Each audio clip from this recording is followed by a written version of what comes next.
Hello everyone, and welcome to this week's episode of First Look Final Word, a podcast where we take you along to see a movie with us.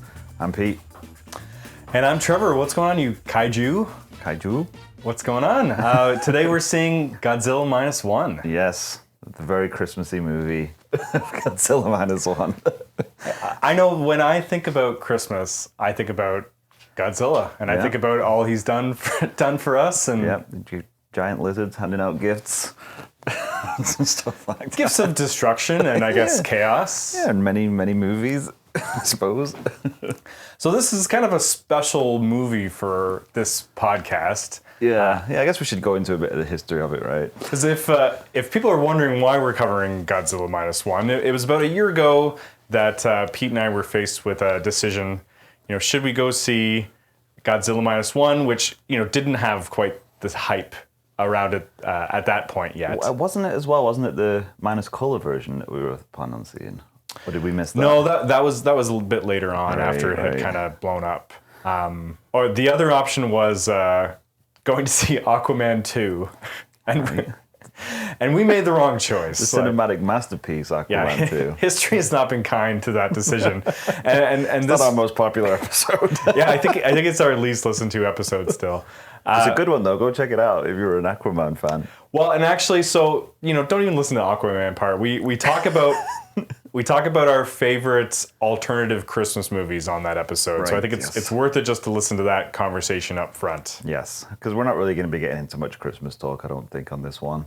We're going to keep it not holiday related. Put it that non-seasonal. Way. Yeah, non-seasonal, more kaiju. Yeah, kaiju is evergreen. Like it's good all year round. Yes, exactly. It's always good.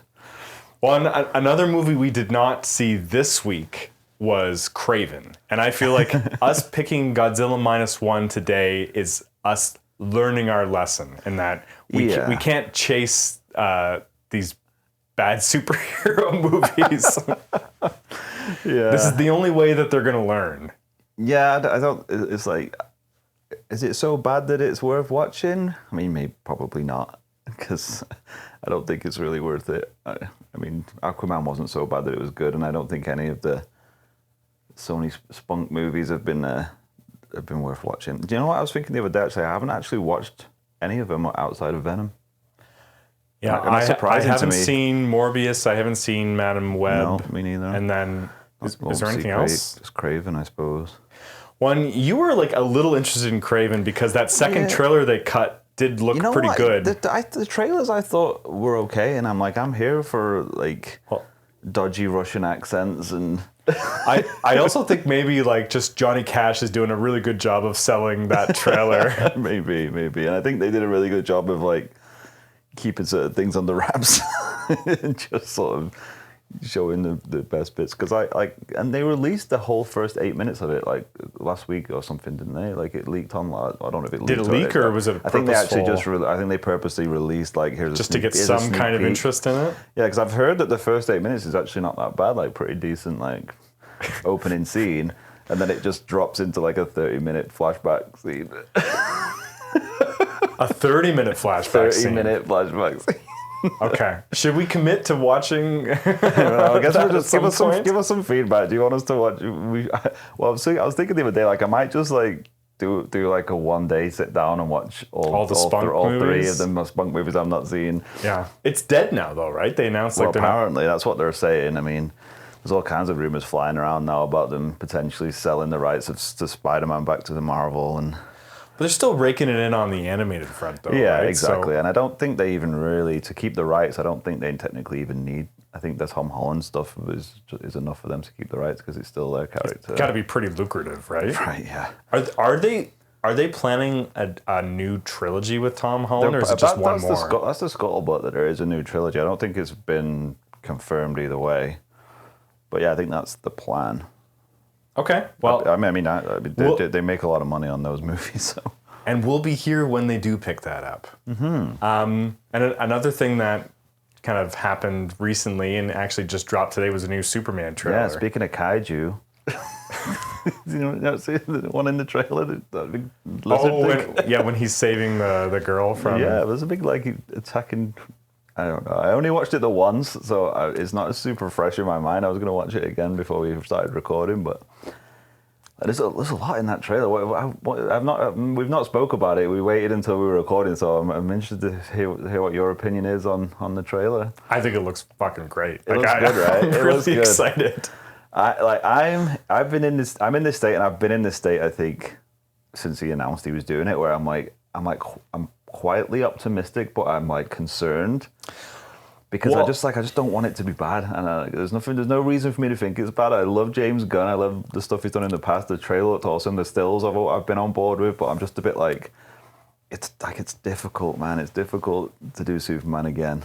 I feel like it's been done a lot. I don't know. It looks like it's striking a pretty good tone. It really does. Like, it looks gorgeous. Like I think leaning into crypto. Yeah, that was good. So brilliant. Like I knew he was going to be part of the movie, but like it honestly seems like it's going to be like a huge character in the movie. That's the one. When I say I'm worried, I think that's my biggest worry. Is like I don't know how they are structuring this movie.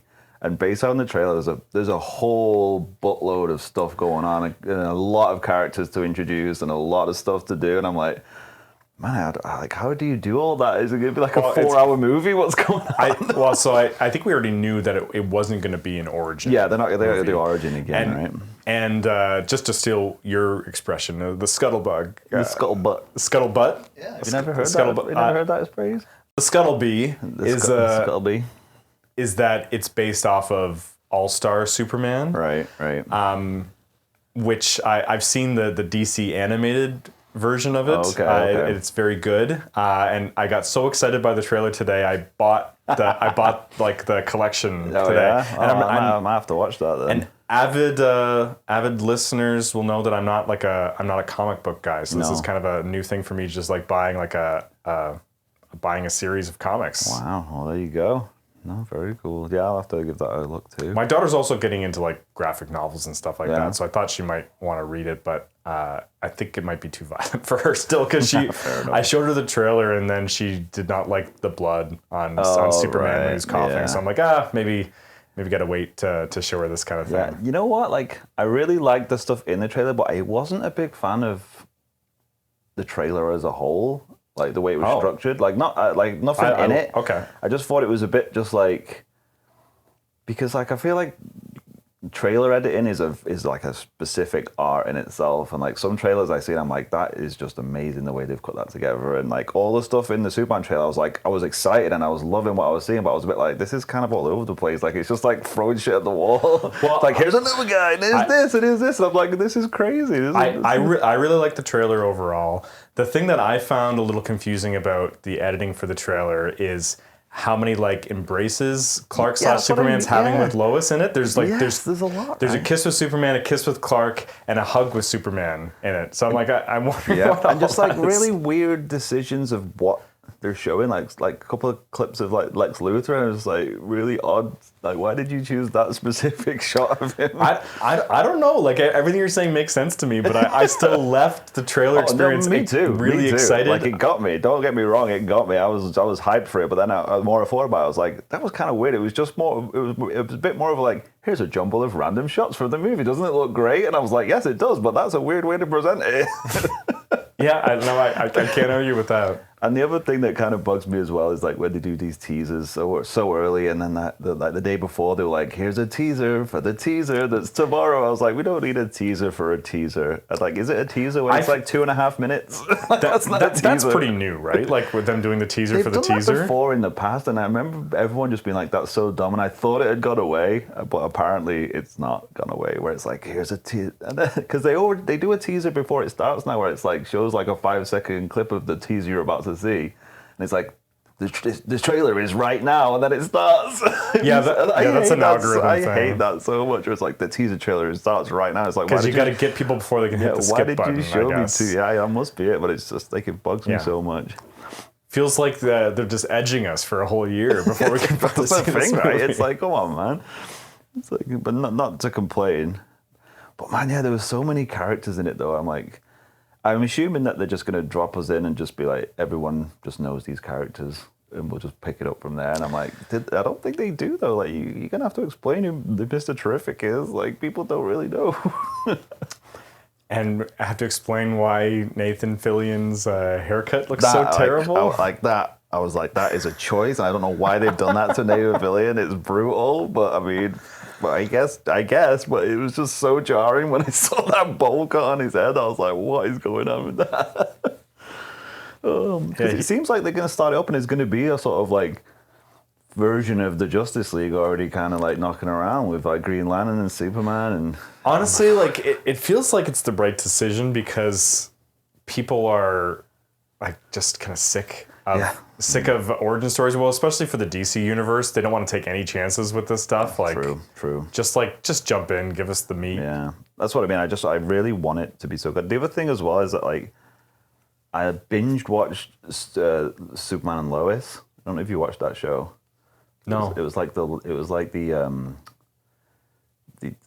Arrowverse Superman. Oh, okay. Yeah, so like he got his own spin-off show, which was like an Elseworlds, like over reality version. So it's nothing to do with the Arrowverse, but even though it's still like CW type Berlanti stuff, but it was really good. He was really good, and they've just finished the season. They gave him one more season and said, yeah, this is getting like we're canceling all this stuff now, but you can wrap it up. We'll give you one more season. They slashed the budget. But it was so good, man. They did a really good job of it's like a soap opera with Superman. It's all just like him and Lois in Smallville, they got two twin like teenage boys. Well, and I watched every episode of Smallville back in the day. Yeah. But no, give it a go. Like Tyler, I don't know how to say his second name. It's like Hochin or something. Like he is a really good Superman and a really good Clark Kent. You should give it a watch. All right, it just seems like a lot to take on. And that's why, because like I binged like the last 2 seasons of it, and it just ended a couple of weeks ago. So when I saw the trailer, I was like, another Kent farm? Like I've just spent so much time on the Kent farm. I don't need to see another Kent farm in Smallville. But I think that was just because I've both overloaded myself with Superman lately. But no, I've full faith in James Gunn. And the other thing that I was pretty happy about was it seemed like a pretty unanimous, everybody was excited about this trailer. Yeah. Like you'd find the odd like Snyder bro who was like, this is nothing like Man of Steel, like this is lame. And I was like, yeah, okay. But I'm just so happy to see a Superman movie with like color in it. And I feel bad for Henry Cavill who can't really seem to catch a break, but that's really it. Like I'm happy they're just kind of just clean start. No, it was a shame. He was perfect casting for Superman, and he never was able to do. Well, I mean, Man of Steel's not bad, you know. Yeah, I still like Man of Steel, but he never got an opportunity to make a really good Superman. Yeah, movie. I don't think Batman v Superman is like a disaster that people say it is. It's not. I mean, there's some bits in it that are just that people like to pile on, like with the Martha stuff and that. Well, they did have the same first name. They did. And everyone calls their mom by their first name. Somebody in the writer's room figured that out and was like, this is going to go gangbusters. Someone just ran down the hall saying, I figured it out, Zach. I cracked it. Both called Martha. Well, anyways, we pledged to cover Superman Legacy in 2025. Is that when it's coming out, 2025? Yeah, it's summer 2025, right? I think so. I saw... before we move off, I know we were talking about Spider-Man as well earlier. I saw they pushed the second Across the Spider-Verse movie to like into 2026 now. Oh, that's terrible news. Yeah. Well, you heard it here first on First Look Final Word. Part of me is like, yes, that's terrible because I really want to see that movie, but I'm glad that they're like making sure they're doing it right. Well, apparently those guys are just a nightmare to work for. Yeah, apparently. And for the last movie, they were like making changes after the movie had already been distributed. Yeah, there's different versions. Just crazy. Though, like I love that movie. I think it's so good. Even though it's half a movie, I think it's amazing. No, it's they've done such a good job with those animated Spider-Man movies. My God, Sony did that well. Let's give them that. I think the live-action Spider-Man Noir movie might be out before that. Oh, maybe, yeah. which I will definitely watch. So was that Nick Cage doing it? I think so. I don't know if That's it's like cool. I don't know if it's all like green lit and everything yet, but yeah, I think he's on board to do it. That'd be pretty cool, right? I'd see that. At least it's got Spider-Man in it. Yeah. Do a Spider-Man Noir movie, just not have Spider-Man in it, and just do a bunch of black and white villain moves. So we thought before jumping into Godzilla Minus One, we just give a little bit of a preview for 2025. Yeah, it's the end of the year. We got plans for big things for the pod in 2025. So yeah, so we want to get like a little more proactive with kind of posting what our schedule is going to be to give everyone a chance to like plan what movies that they're going to go to and stuff like that. Transparently figure out our schedule as well. Yeah, that's just doing it the day before. It's true. It's true. Like, what's out this week? There've been times where like we've been pretty like good and on top of our planning, and other times saying like, are we going to see something? Well, it's tough when there's not a lot out, right? When the movie releases don't really line up, and it's like we're not just going to go to see something that nobody cares about. So I think we got a good plan for the next 3 months. We're going to try to post that as soon as we can to give people a chance to arrange your own schedules so you can come see the movies along with us. And we also have this idea like of doing more like longer term projects that we kind of do alongside of other episodes. So like we'd pick like a theme or whatever, then over a couple months we will kind of watch movies on that theme, then just like talk about them a little bit on the podcast. Yeah, we're gonna flesh it out a bit so it's not just specifically one movie we're talking about on the episode, because we get it. If you go no interest in that movie, you're probably never gonna listen to that episode. Yeah. So this way, maybe there's some other morsels we can get out of. Well, and I think it's good because, like, not everyone has the luxury of going to the theater, every week or every other week or even once a month, right? But then if we are also kind of providing something for people that, here's a movie that we're going to be talking about this week that you can watch at home too, right? So exactly, I think that's a public service. Yeah, we'll fill that first half or so of the pod with like not just talking about the movie of the week, but more other interesting stuff. So that if you don't want to watch the movie, then you can at least listen to the first half and then just skip the review at the end, right? Yeah, or if you don't want to hear us talking about that movie, you can skip ahead to the movie we're going to be seeing at the theater too. Skip to the end and just listen to the review. That's why we're going to time code these things. There you go. We're going to do tons of stuff to help you guys out. But do let us know if you think that's a good idea, or if you have any ideas you want us to delve into, then we're happy for all kinds of feedback, guys. If you got themes or projects or anything that you'd be interested in us picking up, we have a pretty good idea of what we're going to tackle first, but we're still kind of just sorting it out, and we'll make sure to post that on all the socials. Exactly, yeah. Give us a follow, guys. Spread the word. Yeah, follow and 5 stars, okay? Otherwise, you're not going to have access to hear us talk about Godzilla Minus One. Yeah. Somehow we get blacklist.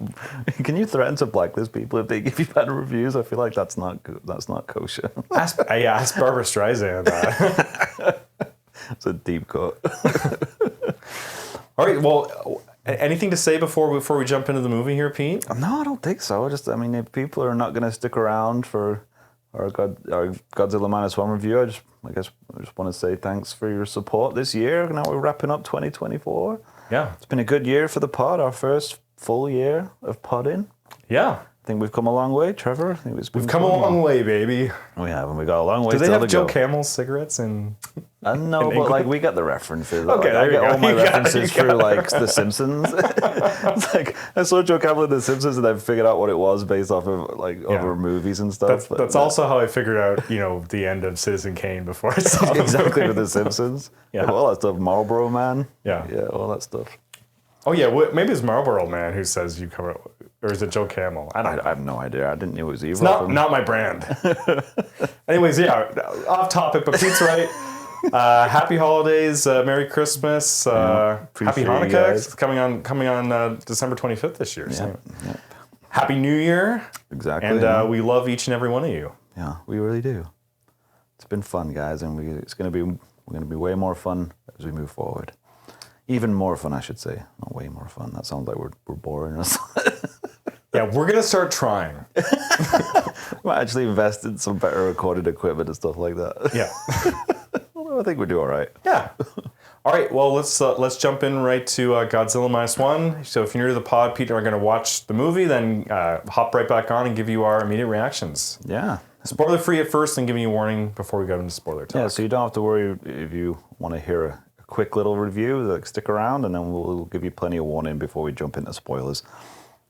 All right. Wish us luck, everybody. Yeah, don't go anywhere.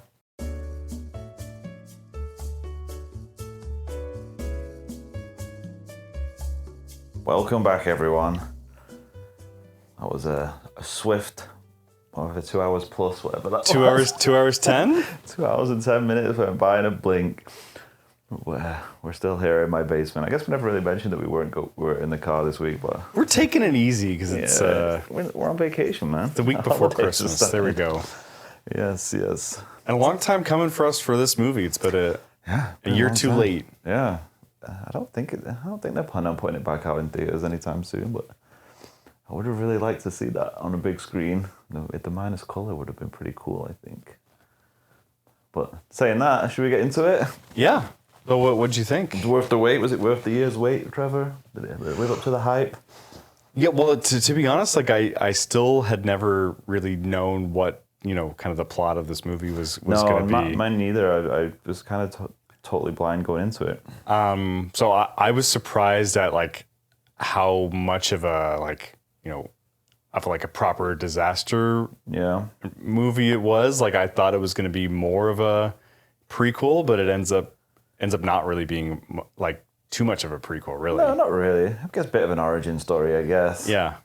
But yeah, it was pretty like, I was like, this is just a proper Godzilla movie. Yeah. It's just like, this is a legit Godzilla movie. Because like at the start, I was like, oh, I guess it's like they're not going for like the giant Godzilla. He's just like a little guy. He's a little guy. Not really, no spoilers, but when you first see Godzilla, which was very soon into the movie, I was like, okay, they're not holding him back, and he's just a wee guy. But that does change as you go along in the movie. Well, I certainly felt like this movie kind of came full circle for monster movies. Like the Godzilla movies were really influential on like American disaster blockbusters. Right. And I saw a lot of that kind of come back onto this one. Yes, we can get into that. For this movie, like I thought there was a lot of Jaws. Oh yeah, there's a lot of definitely Independence Day. And again, those are all stuff that are in turn like influenced by like Godzilla type movies. So it's kind of interesting to see that things kind of went full circle there. Yeah, it was a lot more like political than I thought it was going to be. It definitely had stuff to say about Japan in that sort of era, post Second World War Japan. Well, yeah, I'm trying to like chew on the politics of it a little bit because I think it's a bit of a mixed message. Yeah, I mean, I feel like there was probably a lot of, like, obviously we were not really going to be up on our Japanese politics from the mid 40s, but yeah, I feel like it might have been a bit lost on us being Westerners, but yeah, I definitely felt like if you were a Japanese audience watching that, I think some of that stuff would hit home real hard. I think I got the impression, at least. Yeah, definitely. There's very pointed things that were in that you could say, okay, I feel like this is very poignant, but it's a bit over my head. Well, and like going back to the original Godzilla, it was always kind of seen as a metaphor for like atomic weapons, for atomic weapons, and like just like the destruction of cities, right? Like Godzilla is just like this enormous force that can't really be explained and just like lays waste to cities. Yeah, ceaseless. Well, not ceaseless. Just destruction of everything, right? It's just senseless. That's the word I was looking for. Senseless death and destruction, which I thought they did a really good job in this movie of just making him. Like, that was the one thing that they kind of stopped. They tried to sort of move away from in the more recent like American movies, where it's like, oh, Godzilla's kind of on our side. Like he's trying to protect the planet. And this one is like, no, he's just a dick. He's just like purposely trying to destroy stuff just for no reason. Well, I think that's like, that's true to the first Godzilla movie too. And then like, once he gets to, it's, Godzilla versus whoever, like high-fiving Kong. he ends up becoming more. Yeah, he ends up becoming more of the hero and whatnot. Because just like any villain, right? You wait around long enough and they'll end up being the hero again. Yeah.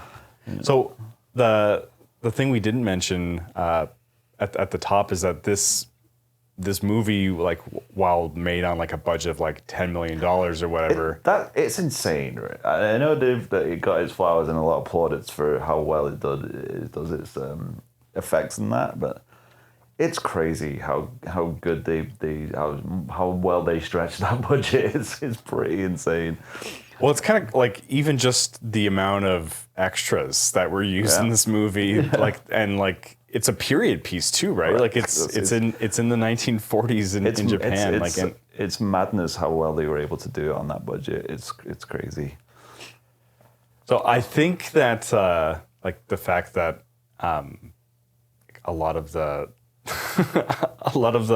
people who worked on this movie are not like unionized the way that they are in American movies. Goes a long way to that budget as well. But true enough, a lot of people putting long hours in on that for sure.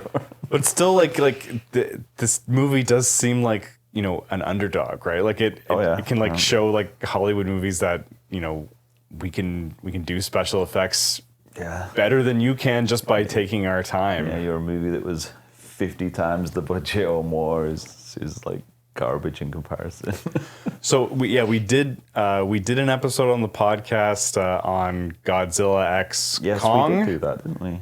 So this is technically our second Godzilla movie. Yeah. But this one looks much better than that one. Yeah, I mean it's obviously not as expensive looking. That's why I think they just did such a great job, because like if you really critique it, you can see like, yeah, I mean some of the shots are like, you can tell it's got as much money splashing around on screen, but the way they did it and how they frame stuff and how they use it, just like it was done so well. It's like you don't need it to be like just a CGI mess. It's just like, just use it well. Oh, I definitely know what you mean.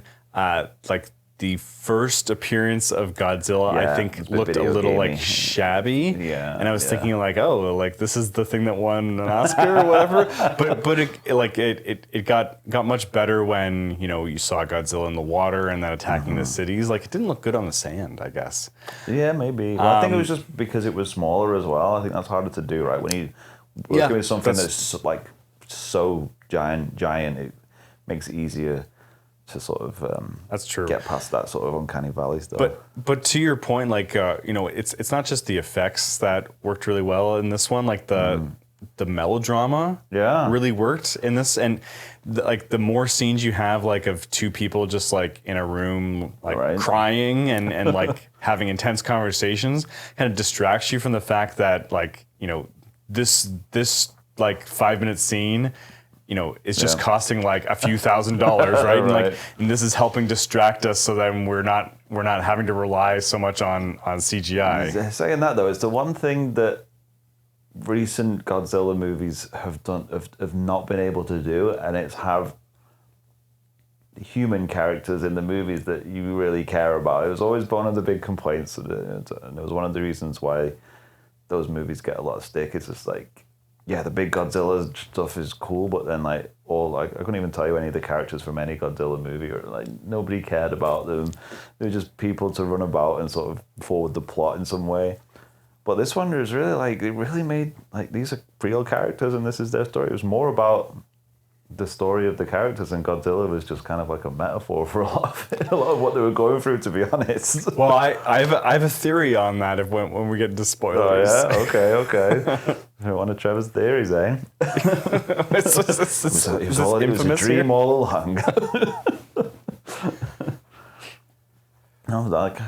But you're absolutely right though. Like there's about like 10 characters in this movie who are very distinguished and have like very recognizable personalities, and they have character beats that they hit, and then I mean they're a bit one note, but I mean that's fine. Well, sure, but like that's kind of what a movie like this needs. Yeah, exactly. Like there's some like interesting character dynamics that play out at crucial moments of the plot.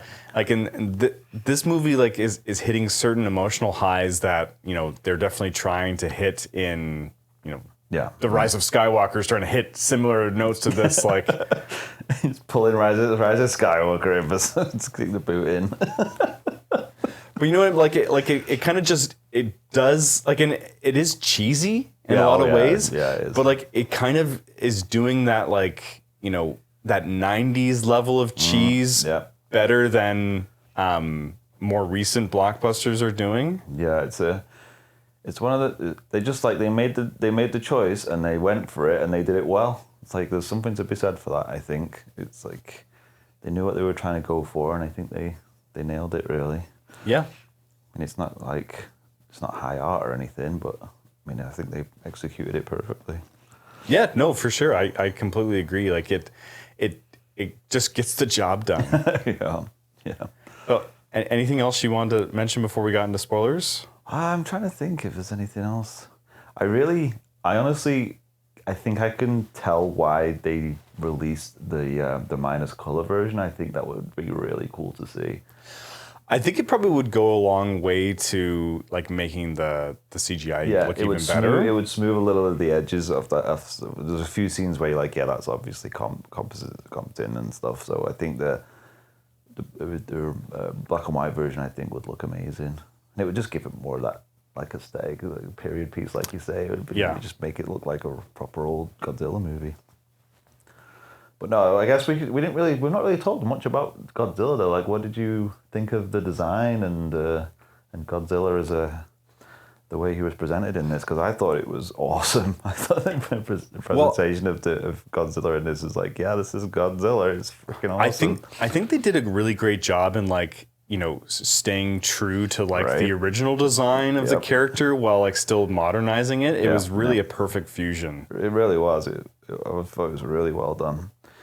Because because the new one, like I like the Godzilla of the new one. The new one, but it's a bit too lizardy. I think like this one, I'd like they give it like the chubby cheeks, almost like too much personality. Like like you can like tell like its expression and stuff like that. Like this one, like they almost like leaned into it being a little wooden. True, yeah, like a rubber suit. Yeah, no, I kind of like, you know, they went for a very like deliberate style choice with it to be true to the early Godzilla movies. Even the face shape of it sort of like, it was like it felt like it and even mentioned it in the movie as well as like a dinosaur. I felt like they lent more into dinosaur versus more like lizard, which I think worked really well. But no, I was really impressed with it. Pete loves dinosaurs. Yeah, dinosaurs are better than lizards, guys. We all know it to be true. Jeez, you're gonna get us canceled. Bird crew. No, I thought it looked great. And I thought the acting was really great too. Like everyone kind of understood the assignment. Yeah, that's a good way to put it. Yeah, they all knew what they needed to do. Because they're going for like heightened levels of emotion. Yeah, they're not going for realism. No, I don't think. So like the main actor was kind of bothering me.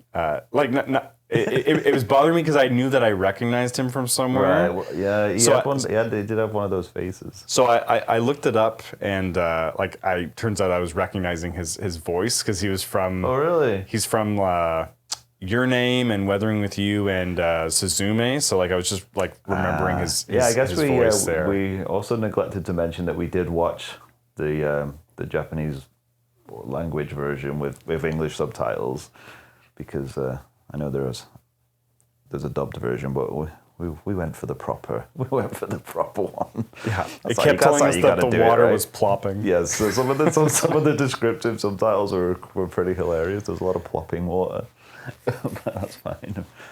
And dramatic music now playing, which I appreciated. Yeah, I guess we didn't talk about the music in it either. Like what do I know that sound cue that they kept playing in it, that dun, dun, dun, dun, dun, dun, dun, dun, dun. Oh, like you recognize the cue? I feel like it was sampled in a song in like the 90s or early 2000s. Oh, interesting. No, I didn't pick up on it. So yeah, I think it's like they must have been like homaging. Maybe it's just the classic Godzilla music. Oh yeah, probably. That's probably what it is. It's a Godzilla theme. I'm like, what is that music that they played in the Godzilla movie? Everyone's at home shouting. It's the score of. It's obviously the popular Godzilla theme. You idiot. But no, I like that. It worked well. All right, just vamp a little bit. I'll try to. Trevor's been madly Googling to try and find out what that music is. Yeah, I'm trying to remember what It was like I'm sure it was like a hip hop song from the early 2000s that sampled that, because that's what I remember it from. I was waiting for the lyrics to kick in. What did I know that from? It'll come to me. It'll come to me eventually, but no, I can't remember what it is right now. But yeah, no, it worked for me. Well, nothing's immediately coming up on Googling, but I'm gonna say you're right. Yeah, maybe. Yeah, I'm always right. Just go with that. Well, if you figure it out before you post, just drop it in. Yeah, There. do a drop in. It was this person doing this song. There we go. Oh yeah, I remember that now. That's what it was. All right, it uses tracks from the original Godzilla and Mothra versus Godzilla. There you go. It's one of them. So probably just ubiquitous, and you're picking up on it. Yeah, definitely. I'm definitely picking up from whoever sampled it. But yeah, exactly. So like it could very well be like some rap artists in the 90s were just picking up the Godzilla. Oh, they definitely did. Right. Yeah, that's what I mean. They sampled the Godzilla music, and that's what I knew it from.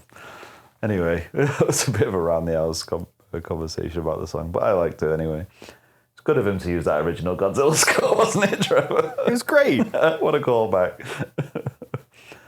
All right, well, why don't we head into spoilers? We can get into more details. Yeah, let's do that. Let's do that. I think both Pete and I would definitely give this movie a recommend. So see it in theater if you can. We didn't, but I know I'm certainly going to have my eye on a Godzilla Minus One Minus Color showing. Yes, I would love to catch they do that. tend to pop up every now and then, though. Yeah. None really in the Toronto area recently, but I'm definitely interested if one does come into theaters soon. It'll have to. It took them it was delayed so long to come over onto streaming. I remember that. It took months and months. We've been trying to do this episode for a long time. Yeah, I think I was reading it something. I think it's something to do with Toho. Like their stuff like doesn't come over to the West for a long, long time. They keep it exclusive in some ways, I guess. Well, they have like they have contracts with like the I don't know who makes the American Godzilla movies, like the recent one. Is that Universal? I can't remember now, actually.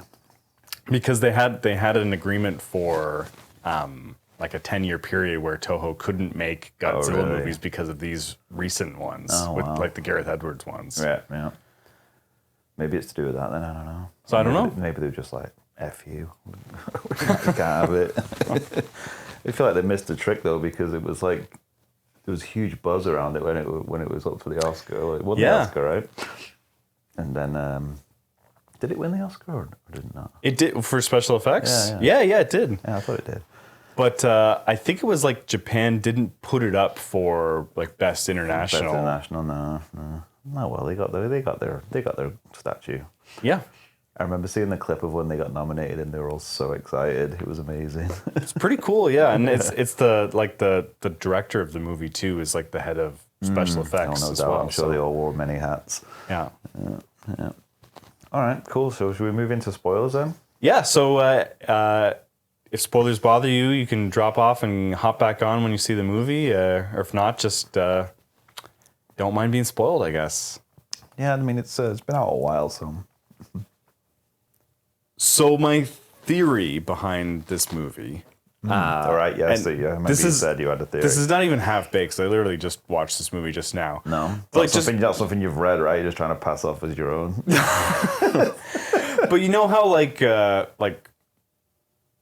original Godzilla is just this metaphor for it's just like this manifestation of Japan's fear of nuclear weapons or whatever. Yep. This one's like it seems very tied to the main character. Definitely. Yep. And so I was thinking throughout the movie, like, is Godzilla just a manifestation of this particular person's trauma and this guy's guilt and feeling like he doesn't deserve to be alive? Yeah. Later on in the movie, like he's having a nightmare, and then he tells his not wife, His live-in not girlfriend, partner, his live-in friend, his friend zone. He tells her that like he keeps like dreaming of his family, and they're telling him that he needs to die, and then she says like, "Don't you see, like that's just your mind like playing tricks on you or whatever." And so like I was thinking that maybe the movie's like not even just on a metaphorical level that Right. Godzilla represents his grief. Like maybe like his grief and like his trauma is so intense that he has manifested Godzilla, and he himself is responsible for it. Oh, like it's an actual thing, but he's created it. He's created it using like the power of his own trauma. He's Oh, created it. interesting.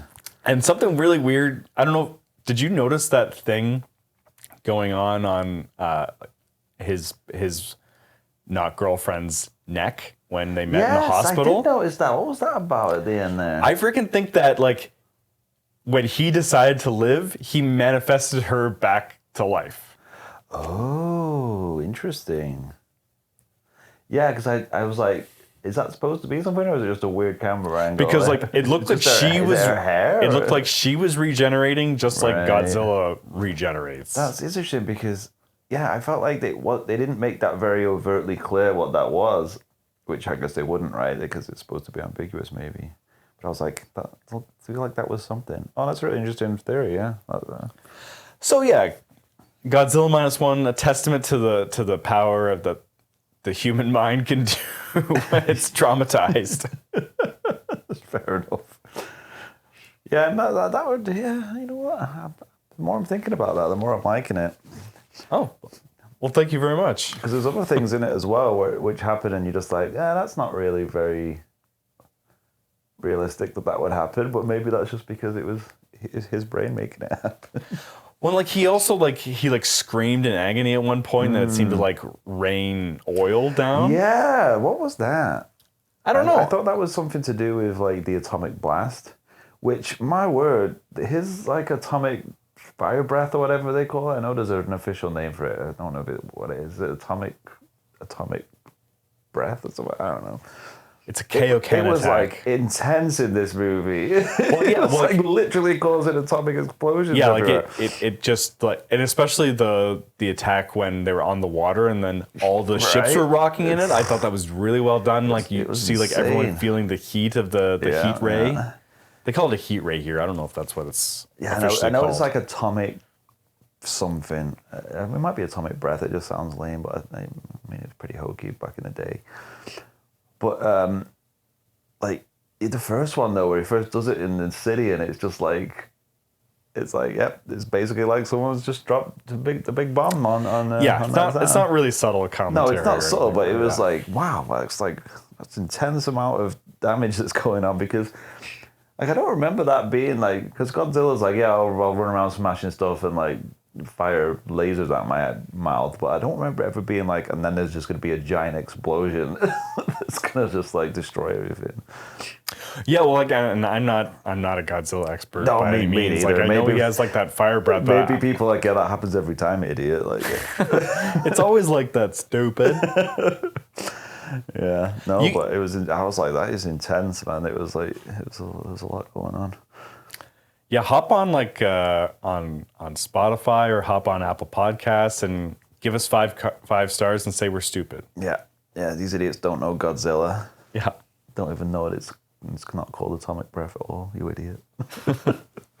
But no, it was enormous, right? Like it would be impractical for that effect to be in place for like if they ever do a sequel and it's battling another monster or whatever. Yeah, like because it's just too overpowered. Yeah, this was a good one. That's exactly it. It was like totally it was so overpowered. It was like, he's like, yeah, I'm going to knock over a few buildings. And it's like, oh, no, I'm going to do this thing. And it's like basically set off a nuclear bomb right next to me. And it's like, wow, okay. Like, why would you develop that as an attack? Because like, why would any animal need that attack? It's just insane amount of damage on everything, including yourself.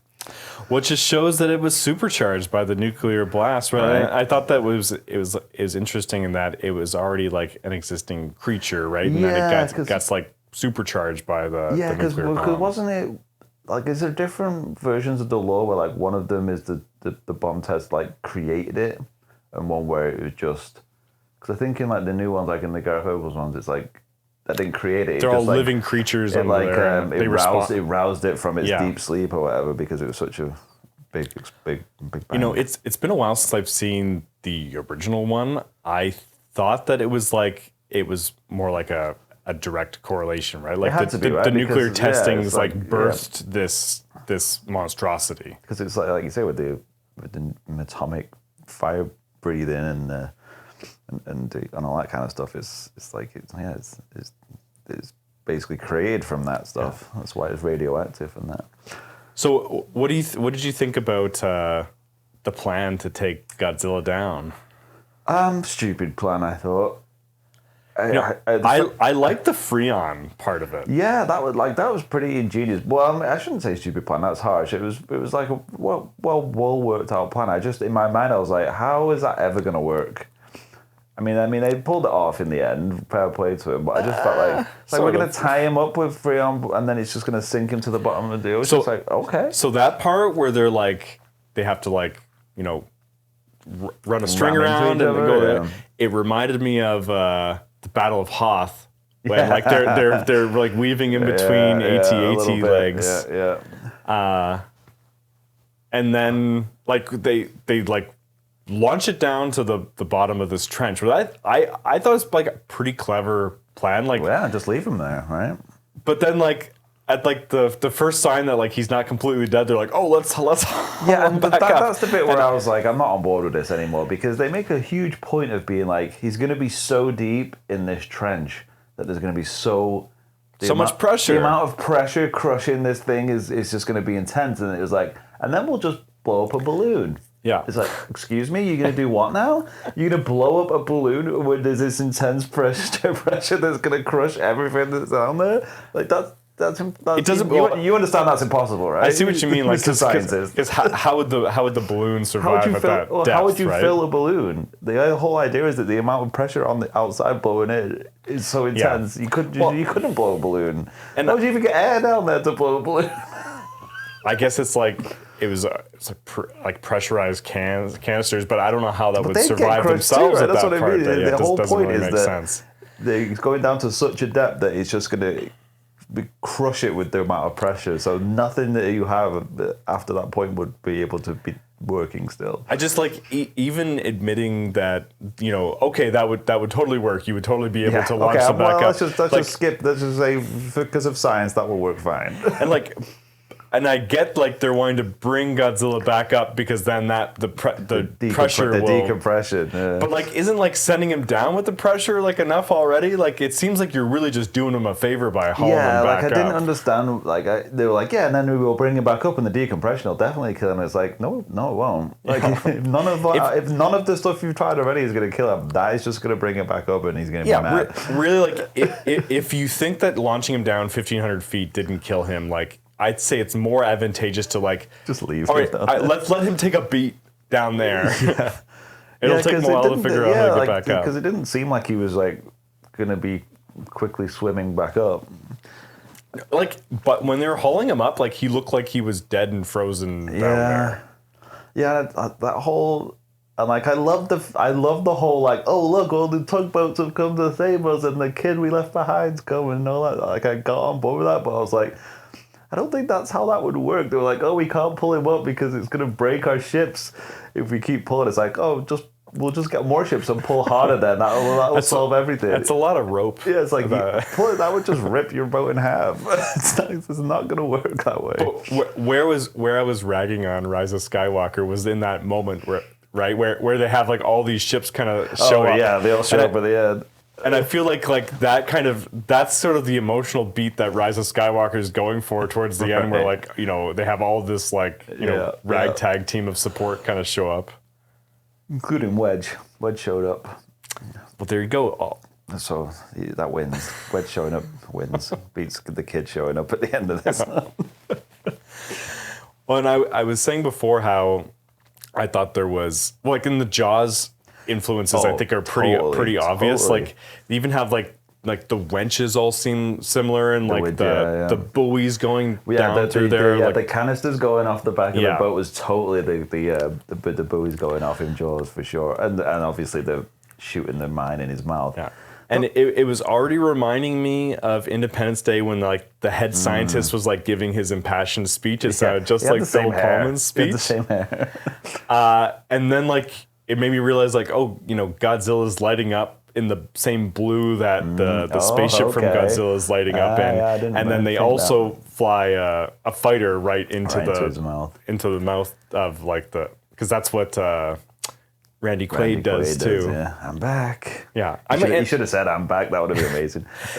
and I feel like now I'm giving too much credit to American blockbusters, but like I do think just copying American blockbusters. I do think those American blockbusters were influenced by like Japanese. Right. Yeah, the Jaws, kaiju the Jaws movies. ones though. Like I didn't pick up on the Independence Day one that you did, but I do. Well, maybe the flying into the mouth, but the Jaws ones was so over. I was like, this is definitely an homage. Well, definitely when they were doing like the mind sweeping stuff, like it was really Jaws. Yeah, it definitely was. I didn't really understand. Like he was so overpowered in this movie, but like I didn't understand like when they first blew his mouth open with the mine, and then he just like instantly regenerated. I was like, oh, so he's just basically invincible then. But then they kept coming back to like, and then we'll just blow him up with a bomb. And then at the end, they blew him up with a bomb. I was like, you did that with the mine already. And he kind of just grew back. Like, I don't know why you think he's dead. Well, I was going to say he's like Cell from Dragon Ball Z, but you've established that you never saw an episode of Dragon Ball Z. No. So it didn't travel well, I guess. No, I don't know. I think I just missed it, I guess. Guess it travel well like it started here. Like it didn't travel well. I only traveled from Japan to North America. Just stopped. But that was the thing from Dragon Ball Z is that like, you know, this villain character could regenerate basically even if he was like destroyed down to one cell. Like the Wolverine thing, yeah. Yeah. Just like you just can't kill him. Yeah, so that's why I figured like sinking him and just leaving him frozen at the bottom of the ocean was probably your best bet, right? Well, but this kind of leads into my theory that it's all just about this fighter guy. Yeah, so why does blowing up his head work the second time? Exactly, because he's finally done it. Right? No, it's because he wasn't doing a kamikaze flight. He ejected because he had decided he wanted to live and he deserved to live. So that's why the attack worked that time. There you go. Yeah, see this is I'm on board with this, Trevor. I'm on board. All right, there you go. Yeah. My English 101 class I took. I don't know how much they were intending for that. Like he actually ejected and didn't dive to be a reveal because it was like the most obvious thing that ever happened. It would be so funny if he did just die there because like he really just goes smashing right into the like it's not like the music's not swelling in a triumphant way or anything when he does it. Yeah, it was very much just like boom. But like before he took over, the guy was like, "Oh, and by the way, there's this extra thing that we put in," and then it cut away before it explained what it was. It's like, oh, they're gonna reveal that he's got something else in there, like an injection seat, and then he literally shows you him ejected out of it before he crashes and pulling the lever to do it. So I was like, are we supposed to not think that he's done that? Well, maybe that could have been edited a bit cleaner. Yeah, because I thought they were just going to do the whole like show him looking and then cut to just show the plane and crashed into it, and then you're like, oh, actually no, he did, but they're like, no, they literally showed him pull the thing, shoot out, and then crash. I was like, oh, they're not hiding it at all. But then they immediately like, oh, there he is. So I guess it didn't really matter. It's all just feel good stuff. It was great. No, it was good. Like this is kind of like this did really scratch an itch for me, and like you know the disaster movie thing. Yeah. I think there's a lot to be said for movies just knowing what they are and just leaning into it and just doing that well. Yeah, like you don't have to make it grittier or do something crazy new with it. Just do it well. Yeah, because like I really do like that first Gareth Edwards Godzilla movie, but it is like it is very much like, you know, this is dark, this is gritty, this is what Godzilla would be like in the real world. Yeah, this is like that was a proper like disaster movie. Right? And I do like the you watched the Monarch TV show, right? Yeah, I couldn't get through the whole thing. I think it's still worth going through. I gave up on it. I think it hit the right kind of tone between like, you know, seriousness and goofiness. Yeah, I don't know why I gave up on that. I just I got to a point where like, I think I've got the gist. I don't need to watch the rest of this. I think it's when I watched Kong, was it Godzilla X Kong? Godzilla X Kong. Yeah, once I'd watched that, I was like, you know what? I think I need a break from Monarch. You know, I just love Kurt Russell, man. I honestly think he's my favorite movie star. Like, I based on your recommendation, I showed my kids Christmas Chronicles. Did you watch Christmas Chronicles? Yeah. It's good, right? He is so good in that movie. The second one's a bit like, all right, I think we've man, the first one's making me choke up a bit, man. Like it's like a tearjerker. It's like a good Christmas movie, man. He does good Santa. Just playing like Elvis Santa. Like, you can't go wrong Yeah, with Elvis John Wayne Santa. that. Yeah, that's basically what it is. What are you telling me you're going to bring me to jail? I'm Santa Claus. Yeah, no, I don't want to watch that. I love Kurt Russell, man. So I'll watch anything that he's in. Right. Okay. Well, how did we get on that? Well, that's a good seg. Well, because Monarch, Kurt Russell's in Monarch. Yes, that's right. Yeah. With Wyatt. With Wyatt, yeah.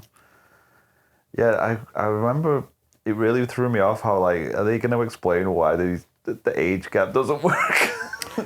He's supposed to be like 90 or something. Did you fit? Well, I don't want to spoil it for anyone who's still interested. I know you told me that. I think they do a really good job with it. I can't remember if I stayed with it, and because I remember you telling me that they do explain that. Well, I think they did a good job because like they want to take place like immediately after the Second World War for aesthetics, right? But then like you still want that character around for like modern day stuff, so they got to get a little creative with it.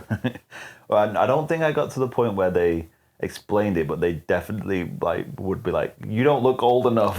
Yeah, like it's very obvious that.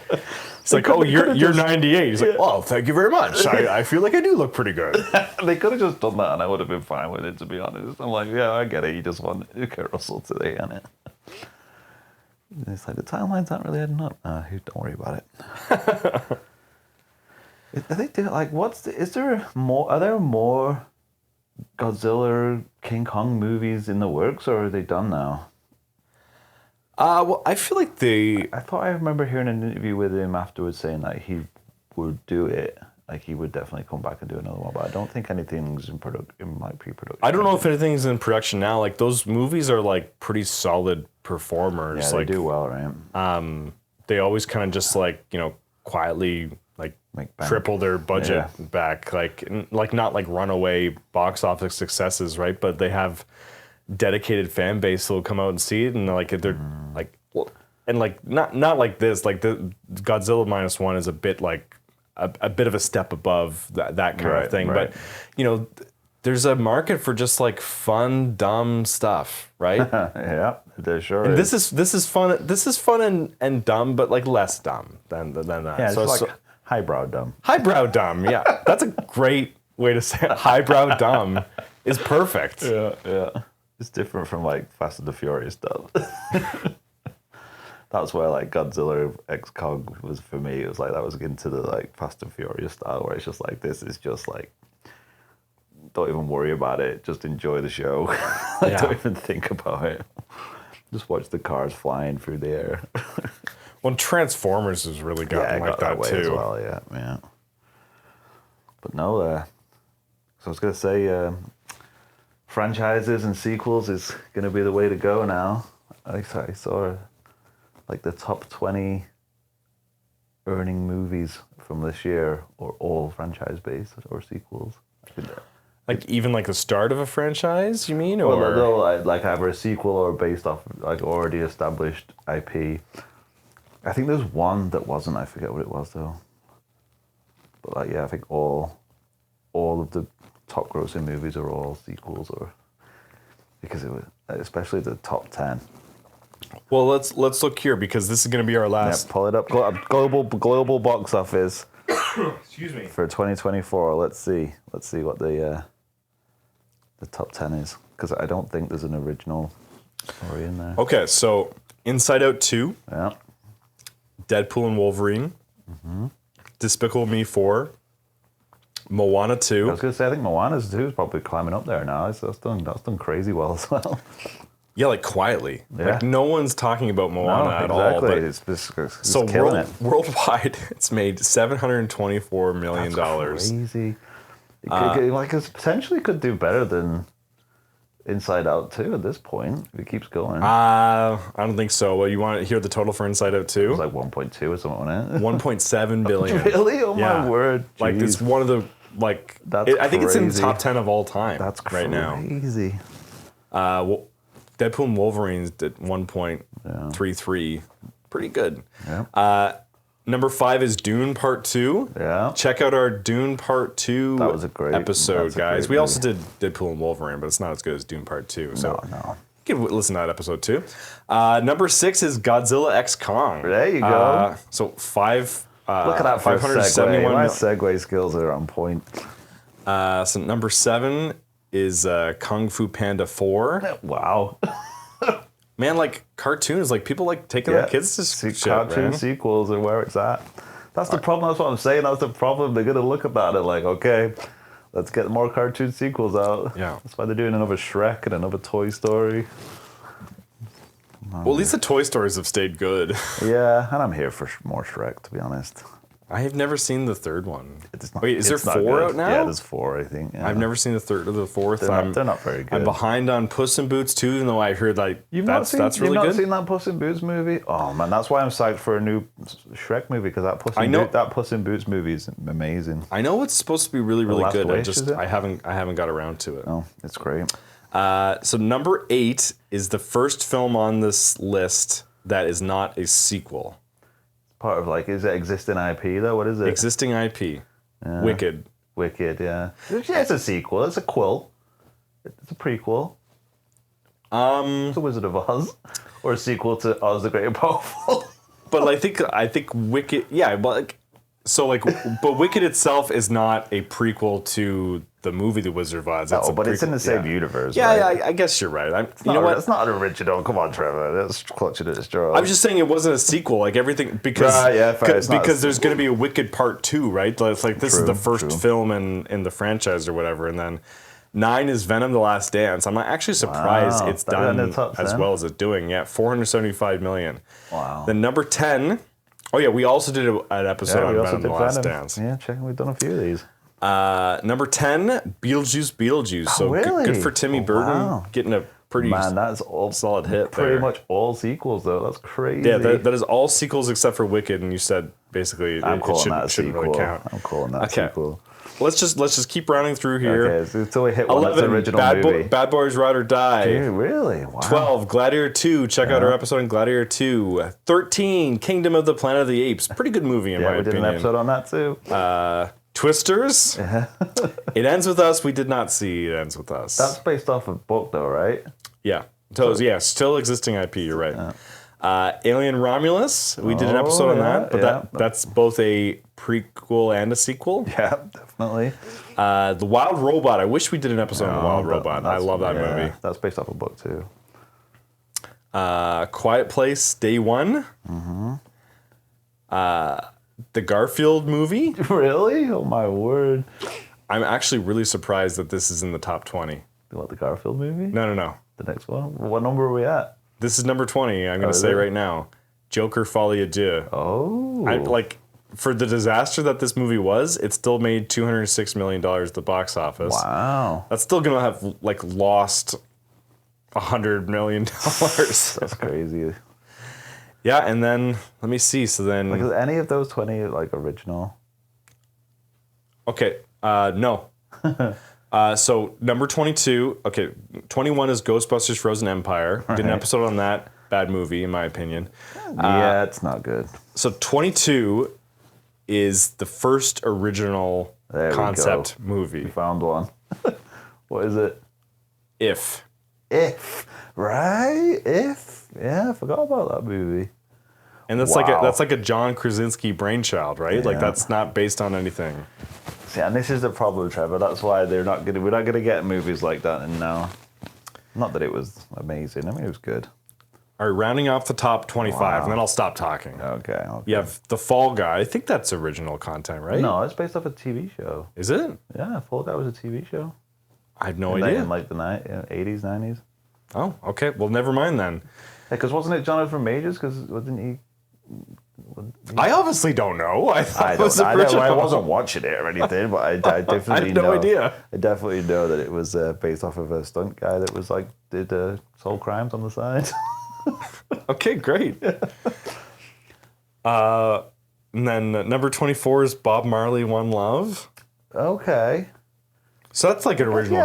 That's an original character, right? That's not based off anything. No, totally original creation. Yeah, totally original creation.